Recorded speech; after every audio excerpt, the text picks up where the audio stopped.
Bismillahirrahmanirrahim. Assalamualaikum warahmatullahi wabarakatuh. Innal hamdalillah nahmaduhu wa nasta'inuhu wa nastaghfiruh wa na'udzu billahi min shururi anfusina wa min sayyiati a'malina. Man yahdihillahu fala mudilla lahu wa man yudlil fala hadiya lahu. Wa asyhadu an la ilaha illallah wahdahu la syarika lahu wa asyhadu anna Muhammadan abduhu wa rasuluh sallallahu alaihi wa ala alihi wasallam. Ya ayyuhalladzina amanu taqullaha haqqa tuqatih wa la tamutunna illa wa antum muslimun. Ikhwani wa akhwati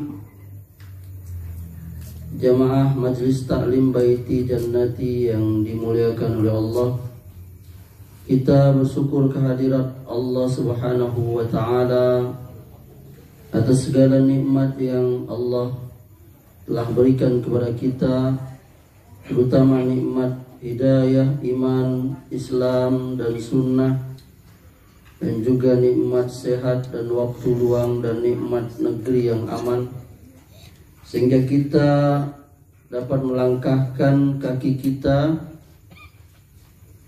di dalam kegiatan rutin kita, yakni majelis taklim kita setiap Sabtu malam Ahad, yang pada kesempatan kali ini yang bersedia menjadi tuan rumah adalah saudara kita Hasnul dan Tika Natila. Tila ini Mardatila namanya. Masya Allah, Mardatila itu maknanya ridho Allah, ya. Dapatkan ridho Allah. Jadi sebenarnya Hasnul udah dapat ridho Allah ini. Karena istrinya namanya Mardatila. Ada ayah handang isi namu anak. Jadi Hasnul dapat dia Mardatila. Mardatila itu ridho Allah. Hasnul kan bagus. Iya, Hasnul baik. Semoga Masya Allah. Yang baik dapat ridho Allah. Iya kan? Benar. Masya Allah. Bukan husnul. Itu bukan dengan nyawa matimu benar. Dan sebagaimana semoga ini pengajian ini sesuai dengan nama beliau Pak Sutri, kawan kita ini, menjadikan pengajian ini menjadi asbab rumah tangga beliau semakin sakinah mawaddah warahmah, diberkahi oleh Allah, dan diberikan karunia anak yang soleh dan soleha, dan semoga kita semua Allah kumpulkan nanti di jannah, amin ya rabbal alamin. Iwan dan akhwat yang dimuliakan Allah, ana tadi sudah mikir ya, karena ini di kediaman Hasnul yang baru, karena beliau baru pindah sini ada sebulan kurang lebih. Dan tadi beliau berkabar mengundang tetangga sekitar, maka ana tidak melanjutkan tema kita seperti biasa, dan kita akan pada kali ini membahas berkaitan dengan kita bertetangga, al-jiwar, yakni adab-adab dalam bertetangga. Ikhwan dan akhwat yang dimuliakan Allah, kita mengetahui bahwa hak tetangga atas tetangga itu adalah hak yang sangat agung. Bahkan dia tercantum di dalam Al-Quran. Coba antum buka, ibu-ibu juga buka itu di HP-nya itu Al-Quran surah An-Nisa ayat 36.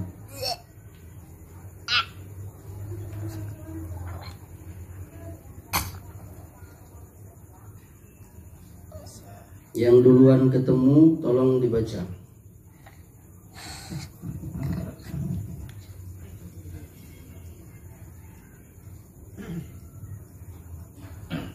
A'udzubillahi minasyaitonirrajim. Bismillahirrahmanirrahim. Wa'budullaha wa la tusyriku bihi syai'an wa bil walidaini insana wa bidzil qurba wal yatama wal masakini wal jari zil qurba wal jaril junubi wasahibi bil jambi wabnis sabili wa ma malakat aimanukum illaha innallaha la yuhibbu makana muktalan fakhura. Ya, artinya Bismillah. Artinya sembahlah Allah dan janganlah kamu mempersekutukannya dengan sesuatu apapun. Berbuat baiklah kepada kedua orang tua, karib kerabat, anak-anak yatim, orang-orang miskin, tetangga dekat dan tetangga jauh, teman sejawat, ibnu sabil, serta hamba sahaya yang kamu miliki. Sesungguhnya Allah tidak menyukai orang-orang yang sombong, lagi sangat membanggakan diri. Perhatikan tuh ikhwan, ibu-ibu juga lihat itu ayat itu ya. Coba lihat ayat itu. Betapa Allah Subhanahu wa taala menjadikan tetangga itu dia memiliki hak yang agung. Sampai-sampai Allah Subhanahu wa taala mengatakan wabil walidaini ihsana. Berbuat baiklah kamu kepada kedua orang tua. Wabizil qurba, karib kerabat, wal yatama, anak-anak yatim, wal masakin, orang miskin, wal jarizil qurba, wal jaril junubi, wasohibil bil janbi. Tetangga dekat dan tetangga jauh, teman sejawat. Lihat, perhatikan di situ. Wal jarizil qurba, wal jari junubi. Yakni tetangga dekat, tetangga jauh. Ini perintah Allah loh. Jadi berbuat baik kepada tetangga itu bukan hal yang remeh-temeh, bukan hal yang sepele, tapi Allah langsung yang memerintahkannya. Berbuat baiklah kamu kepada tetangga dekat, tetangga jauh. Jadi jangan main-main dengan tetangga ini. Dia punya hak yang Allah langsung mengatakannya itu. Para ulama mengatakan apa definisi tetangga itu? Ada yang tahu nggak? Salah satunya adalah orang yang berada di sekitar kita 40 rumah. Hah? Kiri kanan, depan belakang, atas bawah. Kalau rumah susun. Masuk. Waalaikumsalam warahmatullahi wabarakatuh. Iya kan? Iya, yang jauh dari rumah kita. Ada yang dekat kan? Ada yang jauh. Tapi definisi tetangga itu mungkin kita sekarang ini satu RT itu masih bisa disebut tetangga. Mungkin ada lagi komplek, ya kan? Mungkin lagi satu kampung. Jadi karena setiap rumah itu beda-beda kan? Ada klaster, ya nggak? Perumahan tuh klaster ya. Klaster ada satu klaster tuh biasanya dikit ya. Paling berapa rumah? Ada yang satu komplek tuh agak luas kan? Kemudian satu RT itu mungkin kalau di sini mungkin 80-an lah, 70-an RT kita lihat ya. Atau satu lorong bisa juga kan? Atau satu bedengan, atau satu situ. Tapi yang jelas ada sebagian ulama mengatakan definisi yang namanya tetangga itu 40 rumah dari kita. Itu yang terjauhnya 40. Ya kan? Nah, ini mereka memiliki tetangga dan Allah langsung mengatakannya itu. Berbuat baiklah kamu kepada wal jarizil qurba wal jaril junubi. Sampai-sampai Rasulullah beliau pernah berkata, mazala Jibril yusini bil jari hatta zonantu annahu sayuwarrithu. Jibril itu, yakni malaikat Jibril, dia terus-terusan nasihatin kepada aku, kata Rasulullah, agar senantiasa aku berbuat baik kepada tetangga. Sampai-sampai kata Rasulullah, aku mengira saking seringnya itu Jibril itu nyuruh berbuat baik pada tetangga itu, aku menyangka bahwa tetanggaku itu bakal dapat warisan. Ini hadisnya dikeluarkan oleh Bukhari. Dari Ibnu Umar. Ya. Nah, ini menunjukkan bahwa tetangga itu dia adalah memiliki hak yang langsung Allah yang memerintahkan kepada kita, yakni hak dia, yakni kita berbuat baik kepadanya. Oleh karenanya kita masuk ke bab berikutnya, yakni apa poin-poin itu. Yang pertama, dalam bertetangga itu kita sebagai orang ya memilih tetangga yang soleh. Nah, jadi kalau kita mau pindah rumah tuh Hasno, kita nggak apa-apa milih. Pertama kita milih kalau rumah sudah jadi yang elok. Elok itu kan relatif ya. Ada yang pengen bertingkek ke atas rumahnya, ada yang bertingkek ke bawah, ada yang palaponnya setinggi gunung, ada yang pengen macam-macam, yang warnanya pengen putih, itu nggak masalah. Iya kan? Mau model industrialis lah, mau model americano lah. Americano apa sih? Iya enggak? Ada dah. Americano kopi. Masalahnya kamu tidak nengok kopi kok. Kode. Itu American style bukan americano. Atau apalah, minimalis lah. Ini minimalis ya ini ya. Nah, ini minimalis. Itu nggak apa-apa. Hah? Antum pengen punya rumah pinggir jalan untuk usaha, istri pengen rumah, nggak apa-apa. Boleh nggak? Pengen rumah di dekat pasar supaya mudah belanja, nggak apa-apa juga. Pengen rumah dekat sekolah anak, ya kan ada ikhwan kita pengen sekolah dekat ya kan? Nggak apa-apa. Itu hal yang mubah-mubah saja. Tapi yang lebih penting daripada itu ikhwan akhwat, sebelum kita mencari rumah, pindah ke suatu rumah atau beli rumah, kita berupaya untuk melihat kondisi tetangganya dulu. Bagaimana tetangga itu?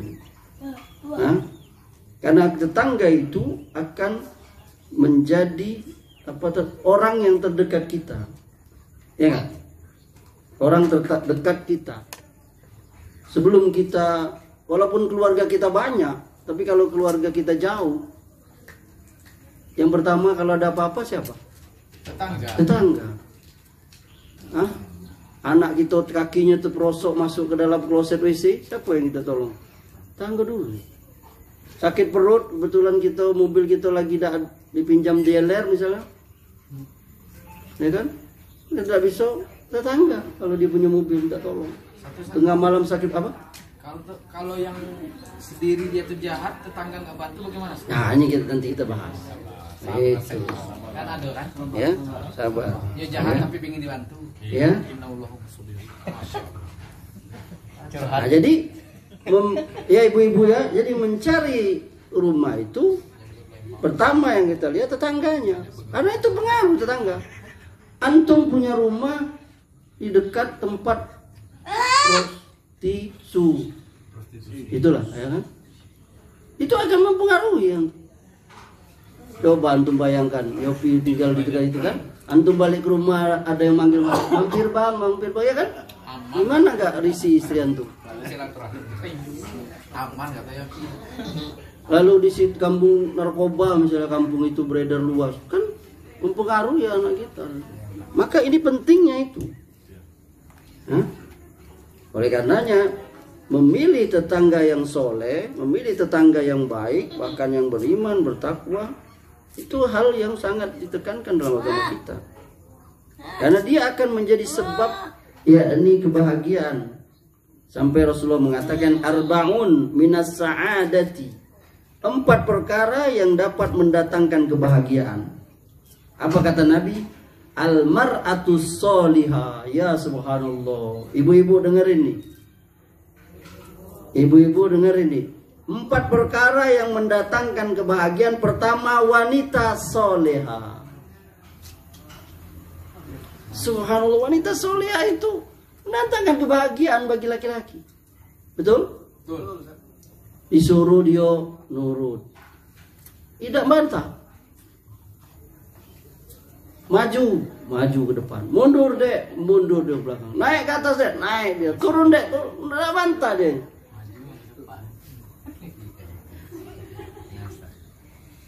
Hah?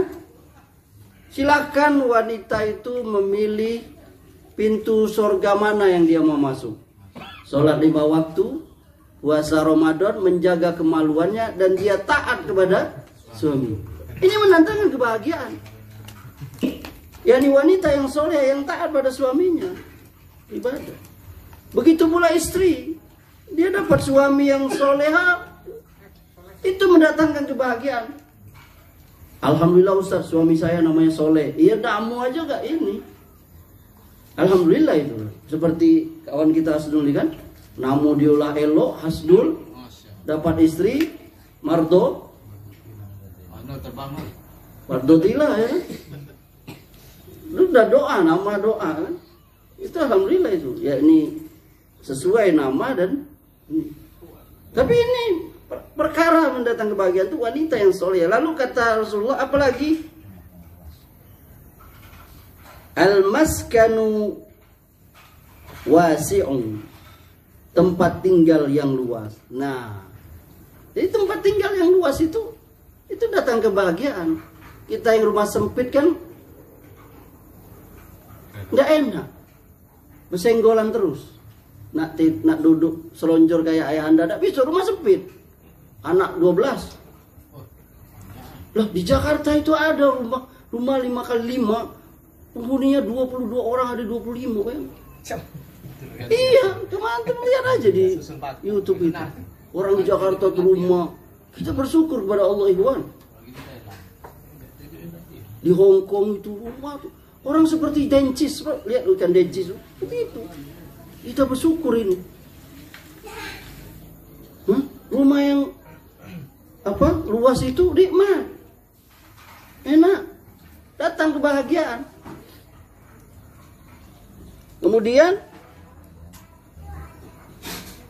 wal jarus solihah, tetangga yang soleh. Wah, tetangga soleh, soleh itu baik. Kita bantu baik. Kita ada apa salah dia bantu kita, Masya Allah. Itu bahagia kita. Lalu kata Rasulullah SAW yang keempat, al-markabul hani'u, yakni kendaraan yang bagus. Antum punya kendaraan, punya motor bagus, enak, punya mobil bagus, enak, itu mendatangkan kebahagiaan, ya enggak? Kita yang baru punya motor, alhamdulillah. Kalau panas kita nggak kehujanan, kalau hujan kita nggak kepanasan, alhamdulillah. Nah sebaliknya kata Rasulullah SAW, arba'un minas syaqai, 4 perkara yang dapat mendatangkan kesengsaraan. Apa itu? Al-mar'atus su', wanita yang perangainya buruk. Antum dapat istri buruk, ya ini buruk perangainya, disuruh melawan. Antum pernah nggak dapat istri yang melawan? Dek tolong ini, ambillah dewek, tolong masaklah dewek. Dek ayo pergilah dewek. Pokoknya suruhnya dewek terus. Ayo kita tidur dek, tidurlah dewek. Itu mendatangkan ya ini yang namanya apa tadi? Kesengsaraan. Yakni wanita yang perangainya buruk, lawan, suka gibah, habisan tuh. Nggak caro itu tuh. Sengsara itu punya dapat istri yang melawan itu, tengkar. Sudahlah jelek rupanya, jelek bulu tiga apa ya ini? Nggak ada lagi ambiannya. Ya? Nah nanti itu bahas. Kalau sabar ini, sabar. Ini baru mukadimah ini. Perangai buruk datang ke sana. Begitu pula suami kalau ibu mendatangkan kesengsaraan, ya ini suami atau laki-laki yang perangainya buruk, marah aja. Dimasain, marah. Tidak dimasain, marah juga. Diurut kakinya, marah. Tidak diurut, tambah marah. Salah kalau bini itu. Iya kak ibu-ibu, itu salah. Nah yang kedua, perkara yang mendatangkan kesengsaraan itu kata Nabi SAW, wal jarusu, tetangga yang buruk. Aduh, untuk berapa? Tetangga yang buruk PL-nya. Enak gak? Enak gak dapat? Tetangga yang buruk. Mau menang sendiri. Sampah ke antum semua. Air cucuran atap antum. Kalau anak masih tetangga jauh lah ya. Ada mungkin berapa puluh meter di tetangga. Kalau antum yang berdinding bertemu, itu ujian. Kadang masalah suara, masalah bau, masalah anak, masalah hewan peliharaan, problematika adalah apa? Karena kita bertetangga. Coba anda tanya sekarang, siapa yang nggak punya tetangga? Coba. Ada nggak yang nggak punya tetangga? Orang zaman sekarang, tetangga semua. Itu Ustadz, ada tetangga Tarzan di hutan, ada juga Tarzan tetangganya. Ya ini baru. Isi alam. Hah? Isi alam. Isi alam.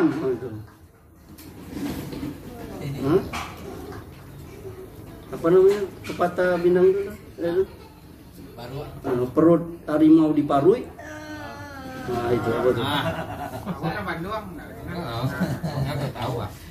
Nah itu, jadi dapat tetangga yang buruk itu mendatangkan kesengsaraan ya anda. Susah gitu, mau menang sendiri, lama dinyo, indak lama di awal. Itu prinsip susah kita punya tetangga, susah kita. Dan kita akan diuji itu. Coba antum ikhwan.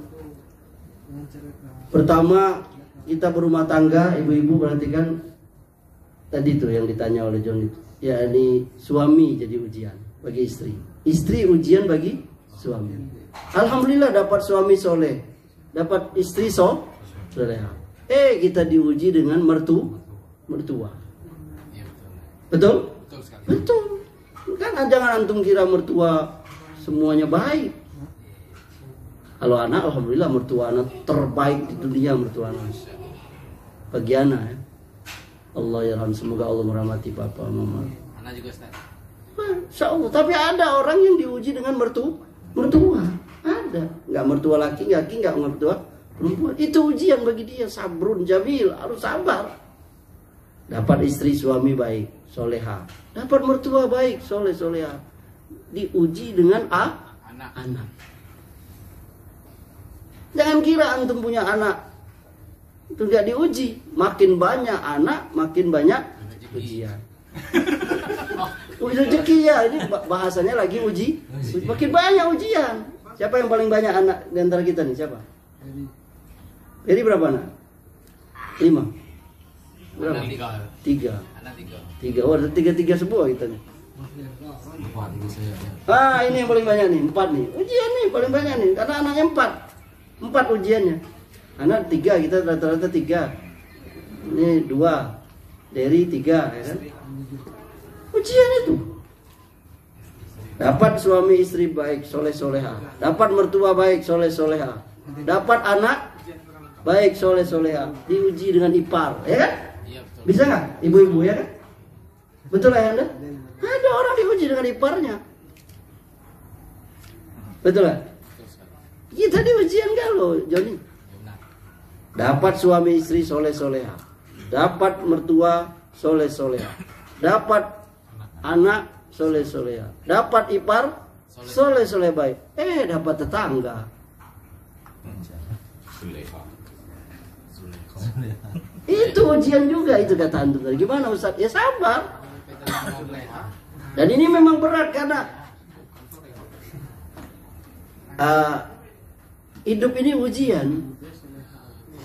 Allazi khalaqal mauta wal hayata liyabluwakum ayyukum ahsanu amala. Allah jadikan hidup dan mati itu yakni ujian bagi kita, siapa yang paling baik amalnya itu. Jadi dunia ini penuh ujian, ikhwan.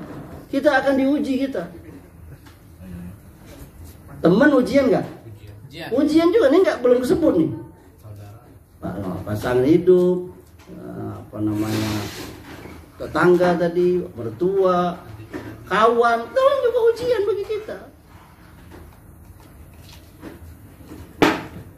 Nah, kemudian kata Rasulullah SAW, wal jarusu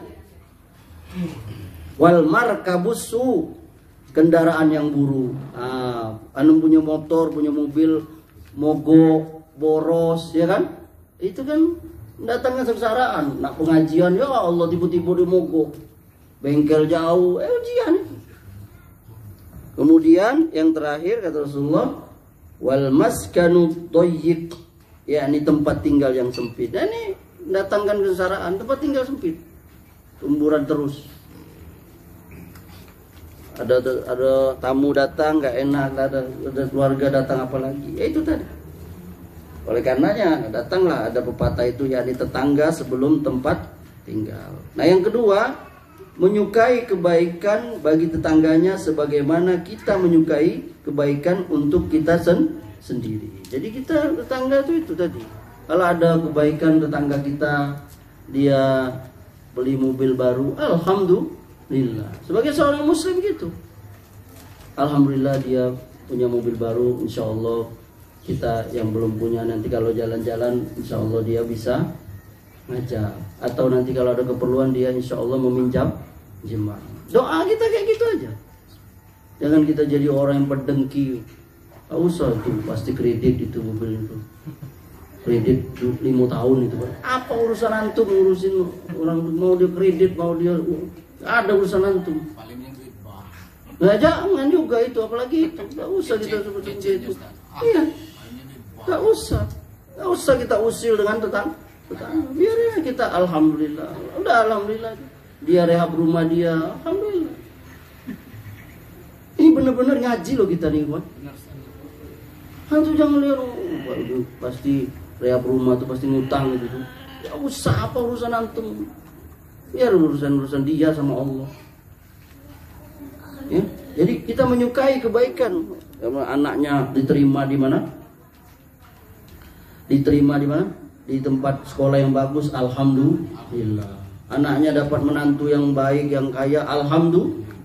Kita katakan, tidak usah kita ini, di peletnya pasti udah apa urusan antum bilang-bilang di pelet. Apa kata Rasulullah di ikhwan? Wallazi nafsi biyadi la yu'minu abdun hatta yuhibba li jarihi ma yuhibbu li nafsi. Demi Allah yang jiwaku ada di tangannya. Ini Rasulullah bersumpah dengan nama Allah.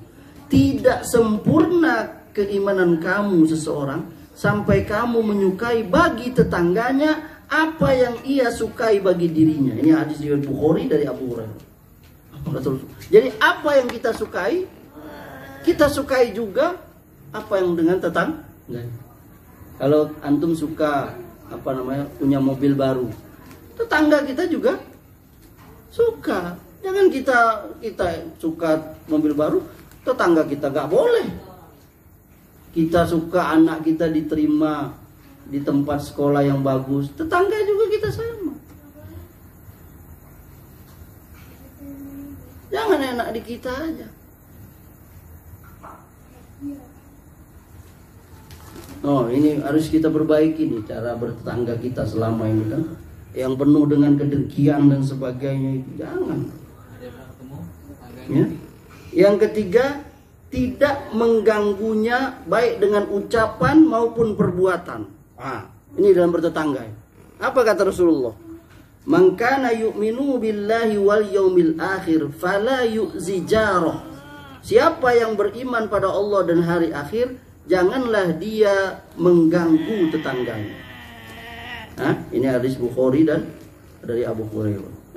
Ini hadis riwayat Bukhari dari Abu Hurairah juga. Jangan ganggu dengan tetangga itu, baik itu ucapan maupun perbuatan.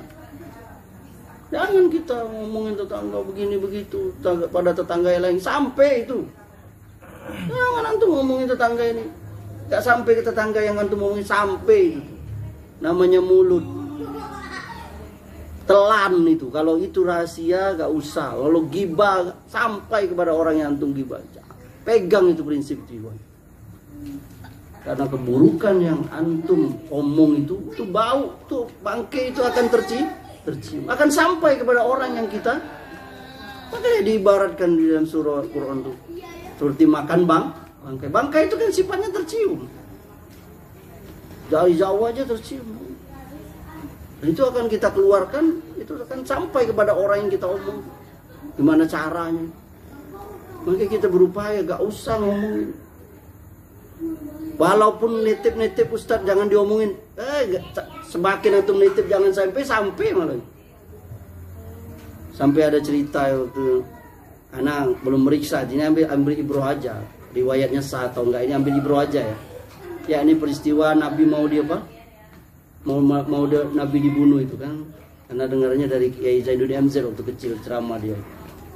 Ceritalah bapak-bapak itu kepada istrinya itu, mama kalau bahasa kita sekarang, nanti malam mau ada pembunuhan. Tapi jangan cerita-cerita ya ma. Ini istrinya ini cerita sama kawannya di warung, nanti malam akan ada pembunuhan. Hah? Tapi jangan cerita-cerita ya, orang di tempat jual sayur kali sekarang. Sampailah itu ada 10 orang sampai ke rumah, ngomong lagi dengan lakinya ngomong dengan kawannya. Kayak gitu nih kan, kawannya ngomong. Akhirnya satu Mekah itu sorenya udah sampai tersiar bahwa malam nanti akan terjadi pembunuh. Ya ini peristiwa Nabi akan dibunuh itu yang akhirnya Allah kasih tahu. Akhirnya Nabi disuruh Allah agar Ali menggantikan tempat tidur Nabi Muhammad. Antum ingat gak kisah itu? Waktu Nabi hijrah itu kan apa Ali yang gantikan. Nah itu riwayat itu anak belum periksa. Tapi ini kita ambil ibrohnya aja. Ya ini berita itu akan sampai keluar. Jadi nggak perlu kita mengganggu orang dengan ucapan ataupun perbuatan. Nah zaman sekarang ini yang sering jadi masalah itu parkir ya kan. Itu kalau parkir kita sering berita tuh kan, orang yang dia bikin jalan umum itu untuk jadi parkir rumah dia. Makanya ada anekdot itu orang Indonesia di Paya. Kalau orang luar negeri, orang Jepang apa, mereka malah diwajibkan apa, punya garasi dulu baru beli mobil. Kalau kita kan enggak, garasi entah di mana-mana, punya mobilnya 3, ya kan? Akhirnya diklaim bahwa itu ini dia. Banyak itu kasus. Nah ini enggak, ini bukan sikap tetangga yang baik. Enggak boleh kita mengganggu. Dalam rumah tangga, dalam bertetangga itu suara kita. Antum orang mutar musik terganggu gak antum? Kalau sampai ke rumah kita ya kan? Sementara kita lagi sakit, anak kita punya bayi. Begitu pula orang juga dulu kita.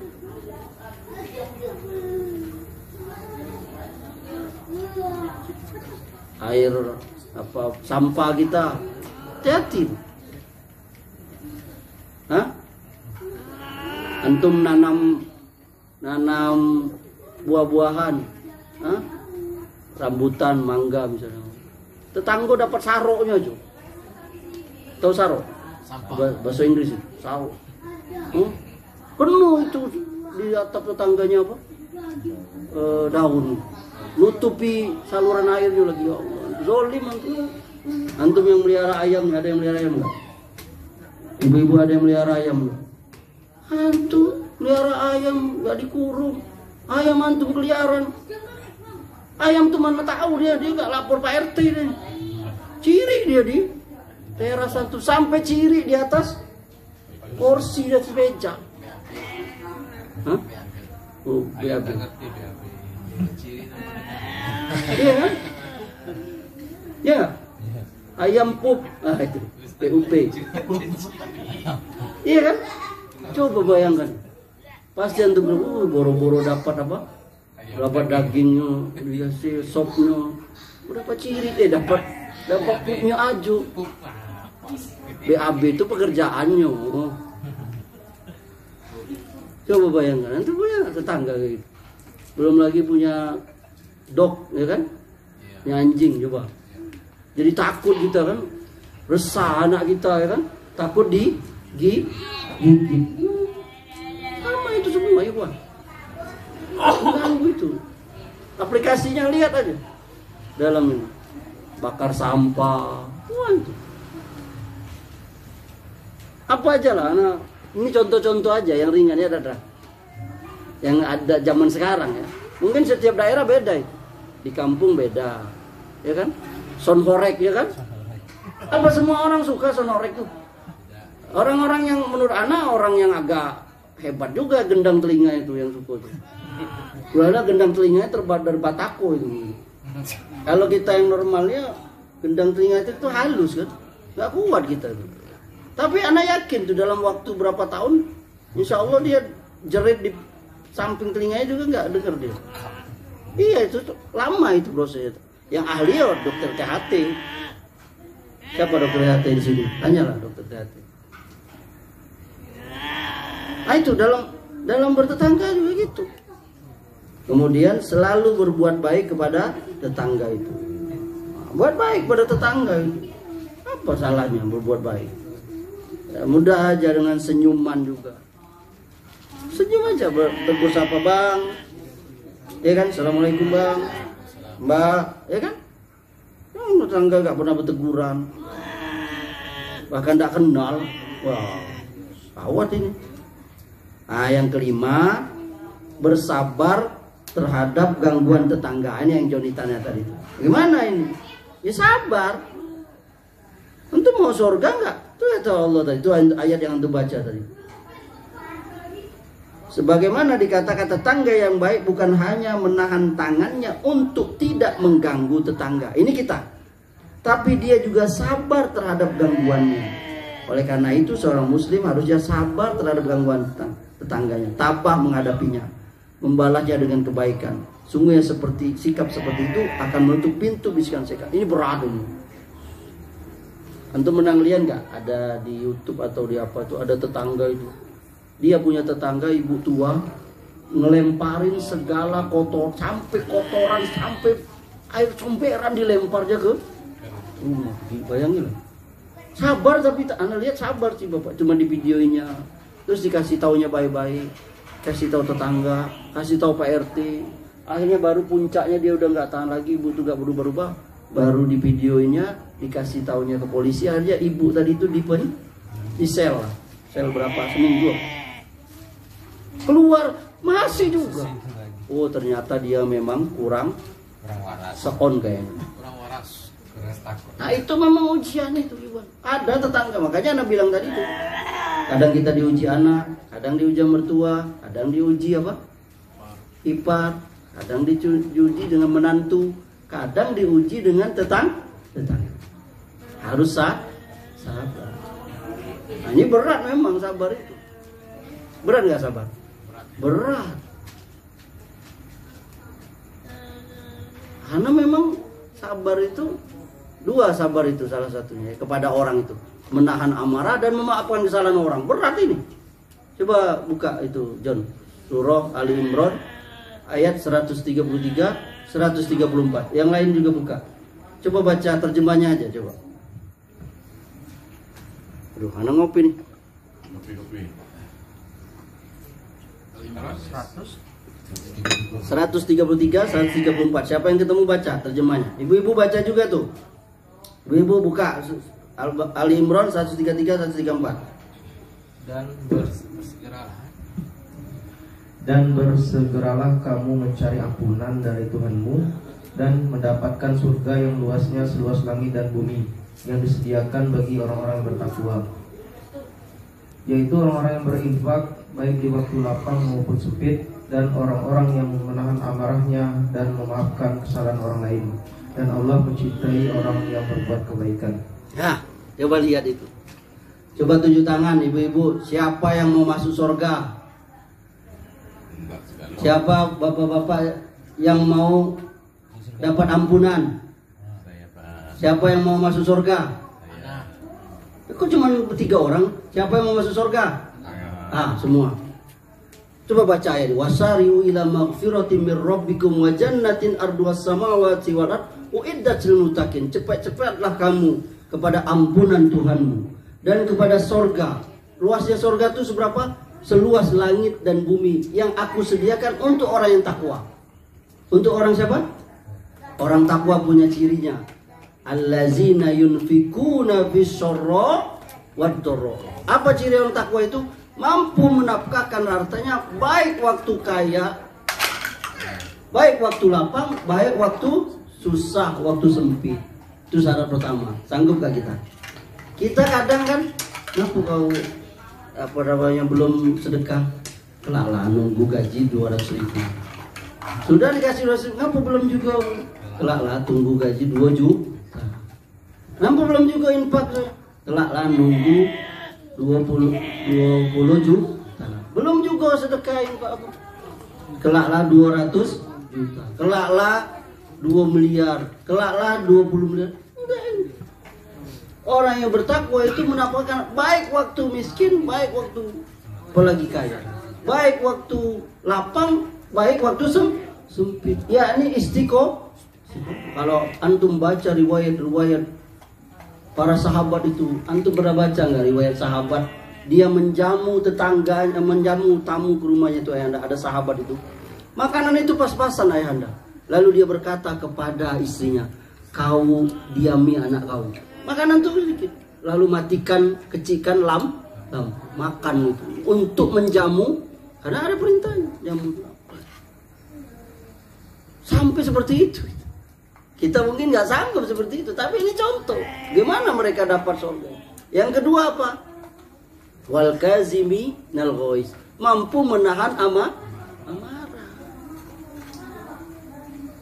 Ini punya tetangga yang ini memang marah gitu, enaknya memang carutin ya kan, ya. Tapi kalau ingin dapat surga, ini nahan amarah. Nabi itu Ikhwan, Nabi itu dia orang yang nggak pemarah, nggak kayak kita. Kalau diri dia, kok ininya Nabi nggak marah, bro. Kehormatannya dihina dia, nggak marah, bro. Sampai pernah ada Baduy narik selendang beliau sampai merah, ini marah sahabat. Nabi nggak marah. Tapi kalau agamanya diganggu, Nabi marah. Jadi maksudnya itu marah itu bukan dihilangkan. Lihat anak ayat ini. Tapi ditahan, dikendalikan, nggak ada, bukan normal orang nggak marah. Antum punya istri diganggu laki-laki, antum nggak marah, bukan laki-laki antum, bukan suami antum. Istri antum ditowel pantatnya, malah cengah-cengir antum, cowel lagi, antum suami apa antum? Marah kita bukan tiang listrik dah. Tiang listrik itu antum pukul berapa ribu kali dia nggak marah, dia nggak aja gitu. Nggak balik mukul dia. Tapi kalau kita Wak, marah itu jadi bukan dihilangkan tapi ditempatkan marahnya, Pak. Ibu-ibu suaminya marah kepada orang yang mengganggu suaminya, wajar, normal dia. Itu butuh cintanya. Betul itu. Jadi kalau ada suami yang nggak marah, ada kerusakan di rumah tangganya, itu masuk dayus. Dayus itu bahkan bukan lagi nggak masuk surga, tapi nggak mencium bau surga, yakni suami atau ayah yang membiarkan ada maksiat di rumahnya itu. Dia setuju, diam aja dia. Berarti persetujuannya.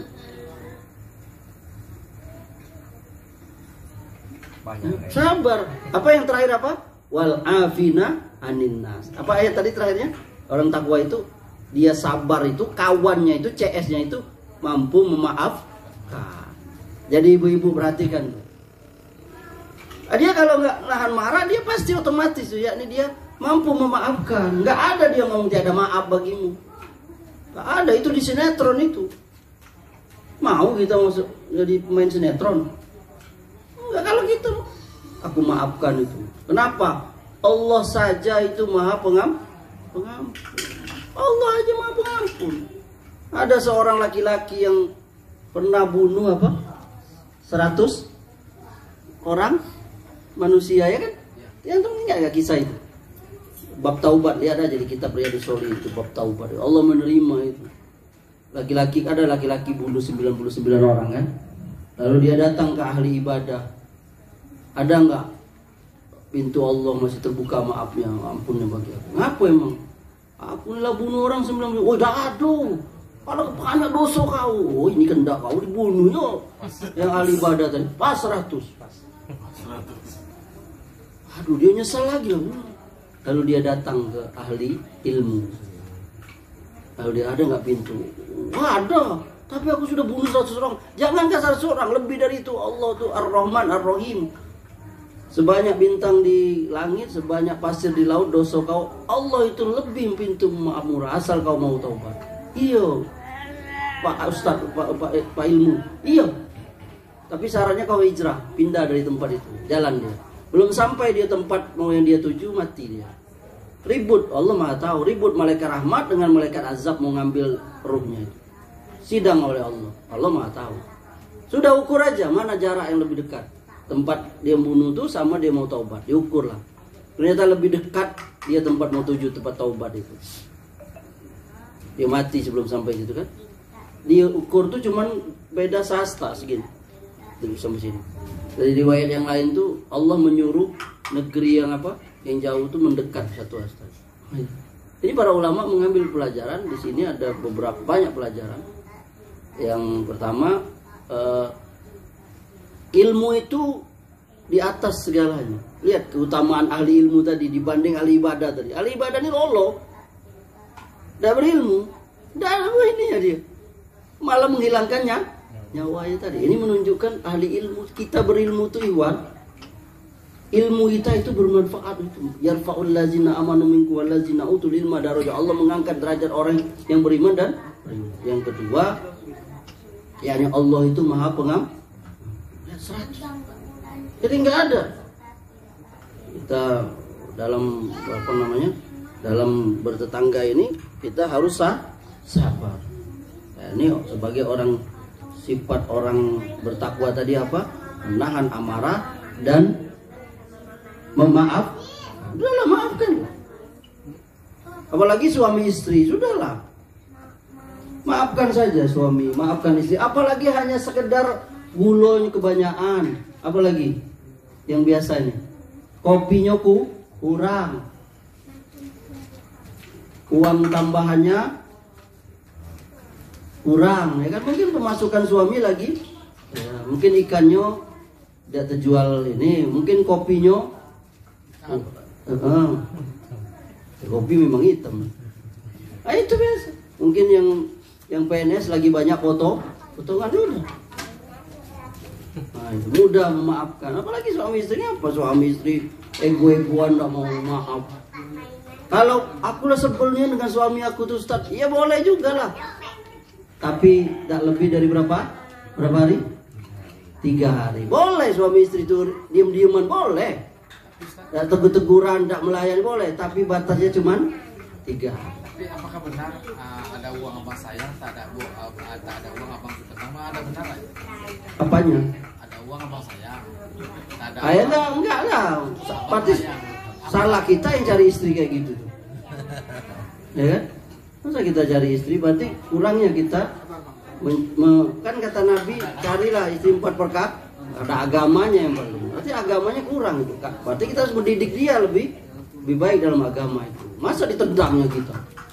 Ya, bahaya nih yang itu.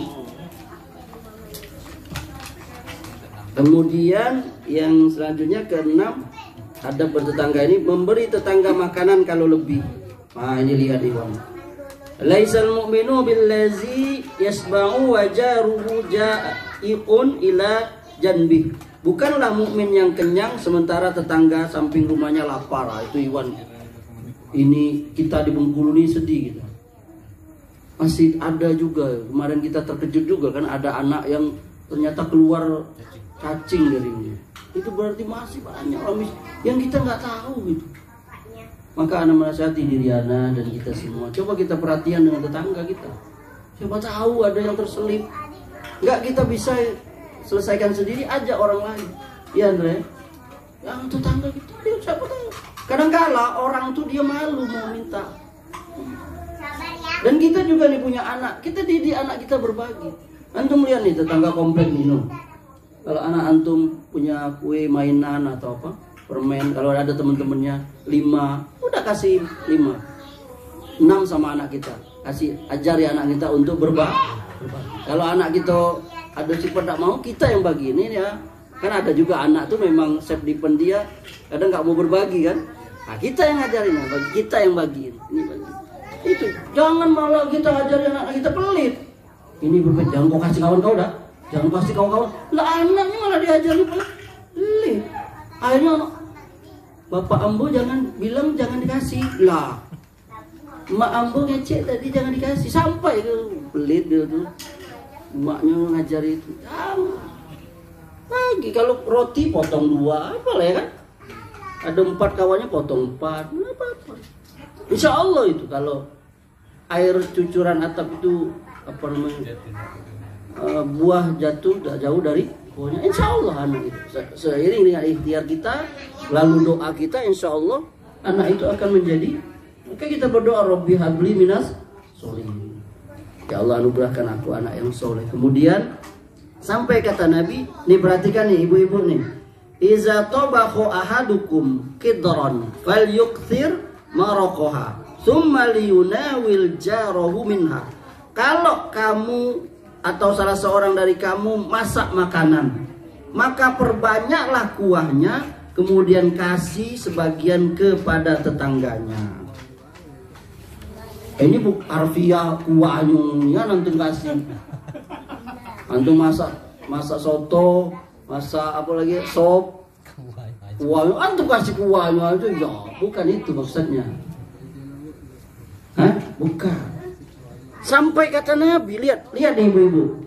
Ya nisa, ini nasihat untuk ibu-ibu nih. Ya nisa al-muslimat, wahai wanita muslimah, la yahqiranna jaratun li jaratiha walau firsina syatin. Walau firsina syatin.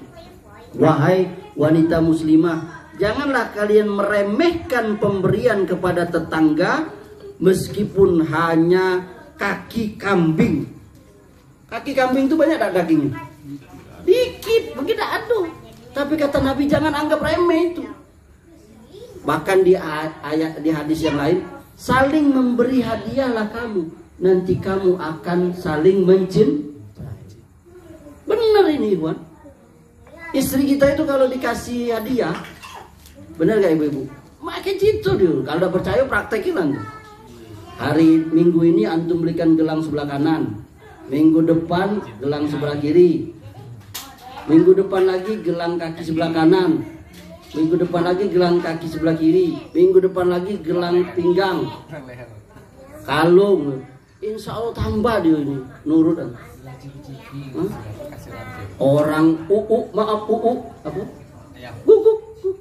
Coba kalau antum kasih, jangankan guguk, harimau saja kalau kita kasih umpan, lama-lama dia tunduk. Ya kan? Itu hewan itu, apalagi manusia. Begitu pula orang juga bertetangga itu. Jangan kita pelit. Kita balik ke apa? Ini kata Nabi tadi, banyakkan kuahnya. Jangan kita masak lalu tercium bau. Ustaz, kalau gitu berarti tetangga kece Ustaz tadi 40 rumah, 40 kuah gitu siapa? Bukan gitu juga. Ya minimal tetangga yang sangat dekat, di balik pintu, balik dinding, yang kira-kira masakan tempoyak gitu jadi tercium di rendang gitu tadi. Ya kan sih nggak apa-apa. Insya Allah biasanya dia kita kasih, biasanya dia membalikkan wadahnya itu juga berisi. Antum pergi ke apa? Pergi ke Semarang, ya bawalah oleh-oleh bakpia, itu bakpia. Terus yang ikan tulangnya bisa dimakan tuh? Presto. Antum balik ke Minang, ke Padang, bawalah itu apa? Sanjay. Antum ke Palembang, bawalah itu. Antum ke Bali, belilah itu songket Bali ya kan, yang harganya 20 juta itu. Kalau antum kaya ya kan. Nah itu sudah kita praktikkan tuh. Dengan kawan-kawan kita ada yang umroh ya kan. Ustaz Amri ini apa itu? Ini saya berikan Ustaz Amri jubah Salman, Raja Salman. Wah mantap juga warna hitam songket kuning, mantap ini. Itu biasanya dipakai oleh pengantin. Juru saya mengantin lagi yuk. Itu gak apa-apa. Peci putih aja kan gak apa-apa. Itu kan sesama kawan ya. Tetangga juga gitu. Kasih tetangga itu. Dia tahu kita nitip rumah kita pergi ya. Tolong lampu saya, lihat rumah saya mau pergi ke luar kota lebaran ya kan, titip rumah, itu baliknya kita bawain oleh-oleh. Jangan ini aja. Juga kita juga kalau minjem barang juga gitu, minjem barang sama tetangga. Nah, yakni dibalikkan dalam keadaan semula. Jangan kita minjam mobil, motor, tangkinya penuh, baliknya kosong melompong. Kita minjam bersih, kita balikkan dalam keadaan belepotan lumpur. Jangan pecah, kacau ininya dan sebagainya macamnya ya. Nah, kemudian membantu tetangga kalau dia butuh bantuan, turut gembira kalau dia gembira, turut sedih kalau dia sedih. Lalu ingat ikhwan, ada lagi nih sunnah dari Nabi itu, andai kita mau menjual rumah ikhwan, itu yang pertama kali suruh Nabi itu kita tawarkan kepada tetangga. Minimal ngomong lah, dia mau beli atau enggak, kita ngomong dulu tetangga, itu adabnya. Ini hadisnya nih, kata Nabi, mangkanat lahu ardun fa arada bai'aha falya'ridha ala jarihi. Barang siapa memiliki tanah lalu ia berniat menjualnya, hendaklah dia menawarkannya kepada tetangganya. Ah, lihat. Jadi tetangga dulu yang kita tawarkan. Nah, sekarang kan lebih gampang itu. Karena kan ada nih grup RT kami ini, RT 12. Itu kalau ada tetangga kami yang mau pindah, itu dia tawarkan di dia tawarkan di grup itu, nih rumah saya mau dijual sekian, bahkan di videoinnya ya. Rata-rata gitu. Nah, ini adabnya dalam bahkan Nabi ini. Nah, kemudian ada lagi, tidak melarang tetangga menyandarkan kayu di dinding rumah. Nah, ini khususnya ini. Jadi kalau ada tetangga kita, kata Nabi, layam na'u jarun jarahu riza khosabahu fi jidarihi. Janganlah seseorang melarang tetangganya menyandarkan kayu di dinding rumahnya. Ini hadis Bukhari Muslim dah. Jadi kalau ada tetangga kita naruh barang, maksudnya dia bangun rumah, lalu Pak Ustaz Amri numpang sebentar ya, nitip batu bata, saya mau bangun, izinkan nggak? Izinkan, nggak apa-apa, dia punya waktu misalnya bangun rumah sebulan 2 bulan nggak apa-apa. Tapi Ustadz, ini terus lah, itu perlu dibicarakan baik-baik. Ini berapa lama naruhnya? 20 tahun lah. 20 tahun. Kita ngomong baik-baik, nggak bisa kalau 20 tahun. Nah, itu kita ngomong, tetangga tuh komunikasi. Jangan kita diem aja. Kasih tahu, boleh Pak, silakan, tapi berapa lama Pak? 2 bulan. Oh ya nggak apa-apa, naruh batu bata, naruh apa? Yang di wilayah kita, wilayah kuasa kita. Dia naruh apa, mobil, berapa? Ya kurang lebih inilah, selama ada acara Pak Ustadz. Nah, saya parkir depan ya sehari lah, ya kan? Antum juga kalau ngadain acara nih kayak rupa yang diganggang kan, izin dengan tetangga. Ya ini saya pakai dulu gang nih ya, pasang taruh ya kan. Nah, jadi tetangga siap-siap, jangan malamnya baru ngasih tahu. Siapa tahu dia mau pergi ke hotel ya kan. Ini saya nanti berisik nih, tolong kasih tahu. Jauh-jauh hari, 2 minggu, bahkan sebulan mungkin. Jadi kalau dia ada anak bayi atau dia apa, dia bisa pindah ya kan, sementara waktu gitu. Atau dia ada mobil sedangkan jalan satu-satunya lewat situ. Sementara kita udah masang apa? Taruh, jadi masalah ya kan? Banyak nggak masalah gitu? Banyak itu yang taruh ditumbur oleh mobil tuh. Ya gara-gara itu. Karena tetangganya nggak permisi dulu. Nah, jadi ikhwan, itu yang paling penting itu kita bisa berbagi kepada tetangga. Kemudian menjaga kehormatan tetangga. Ikhwan, menjaga kehormatan tetangga itu sama menjaga diri kita. Bukankah kita ingat hadis, siapa yang menutup aib saudaranya, Allah akan tutup aibnya di akhirat. Yang tahu diri kita, yang tahu tetangga kita, kita masing-masing. Betul? Dia lagi berlaku dengan suaminya, siapa yang tahu? Siapa yang tahu? Kita. Betul gak? Wah, Janu lagi belagu, apalagi yang dindingnya ketemu kan? Udah kita sukut, diam aja. Jangan kita cerita pada orang, suami tuh sembarang tahu dah kamu. nyu belagu. Wah, mantap loh. Malah kita jadi kompornya. Mantap nih, dicambak nih, dicakar pada lidah. Antum jadi promotor tinju antum jadi. Jangan gulu yang berlebihan. Jangan. Kepo. Iya, kita diam aja. Kecuali dia misalnya minta tolong, sudah timbul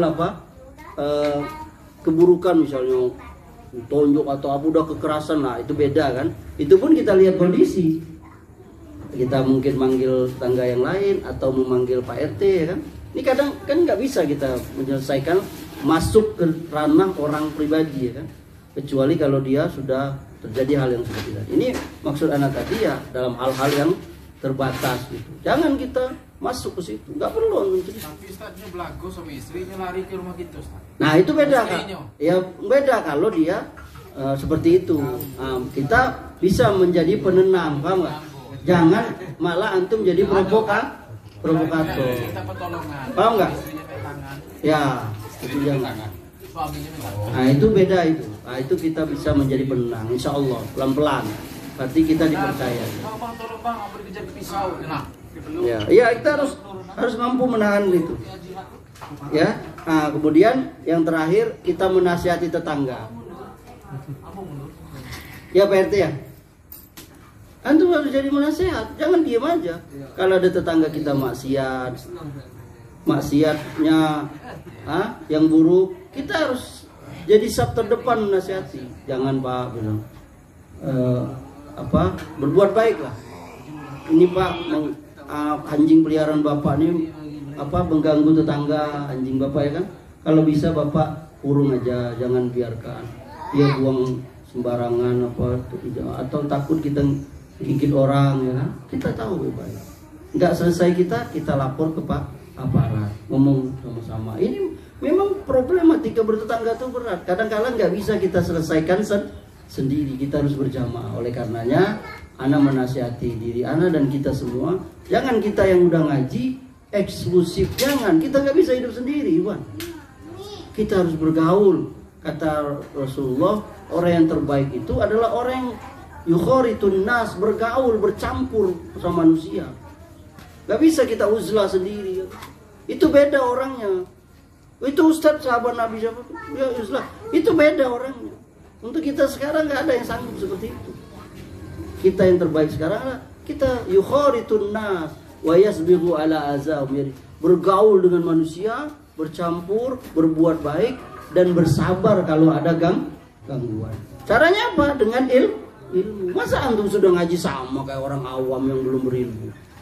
Mulut antum sama kayak mereka? Beda dong. Antum udah ngaji masa masih main gap sampai tengah malam, muter kaset sampai jam 12? Marah tetangga. Bahkan sekarang ini sudah ada tuh aturannya ya kan. Kalau orang ada keramaian tuh sampai jam berapa ya? Jam 12 ya? Jam 10 aja udah ini ya. Bahkan ada bisa lapor ke polisi tuh, ada bagian polisi ya ada ya. Itu bisa dilapor itu kalau memang sudah mengganggu ketenangan itu. Semoga Allah Subhanahu wa taala memberikan kepada kita tetangga-tetangga yang baik dan menjadikan diri kita semua ini menjadi tetangga yang baik terhadap tetangga kita, dan semoga Allah Subhanahu wa taala nanti mengumpulkan kita dan tetangga kita di surga. Amin ya rabbal alamin. Demikian, semoga bermanfaat. Subhanakallahumma bihamdika asyhadu an la ilaha illa anta astaghfiruka wa atubu ilaik. Assalamualaikum warahmatullahi wabarakatuh.